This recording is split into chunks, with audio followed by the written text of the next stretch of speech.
एक भारतीय जवान को जब ब्रिटिश झंडे को सलाम ठोकने को कहा गया तो इस बात से उसके दिल पर इतना आघात पहुंचा कि उस जवान ने हमारे देश के लिए तिरंगा झंडा बना दिया। कौन था वो जवान, चलिए जानते हैं। दरअसल आज से 125 साल पहले एक 19 साल का लड़का ब्रिटिश इंडियन आर्मी में भर्ती हुआ था, जिसे साउथ अफ्रीका में सैन्य टुकड़ी के साथ युद्ध करने के लिए भेजा गया था।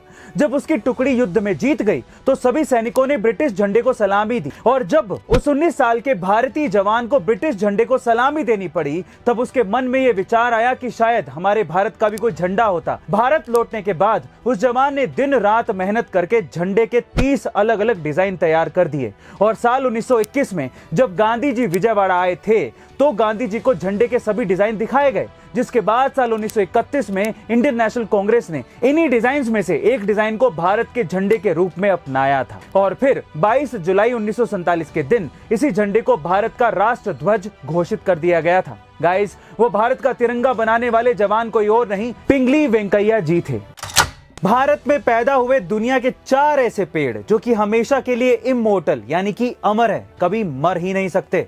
इसमें से सबसे पहले आता है मध्य प्रदेश के भैरवगढ़ में मौजूद सिद्धवट वृक्ष। ऐसा माना जाता है कि इस पेड़ के नीचे बैठकर मां पार्वती ने भगवान महादेव को पति रूप में पाने के लिए तपस्या की थी। दूसरा है उत्तर प्रदेश के प्रयागराज में मौजूद अक्षय वट वृक्ष। ऐसा माना जाता है कि इस पेड़ की उत्पत्ति स्वयं भगवान ब्रह्मा, विष्णु और महेश यानी कि शंकर भगवान ने की थी, इसलिए पेड़ अमर है। तीसरा है वृंदावन में मौजूद बंसी मठ वृक्ष। ऐसी मान्यता है कि इसी पेड़ पर बैठकर भगवान कृष्ण बांसुरी बजाते थे।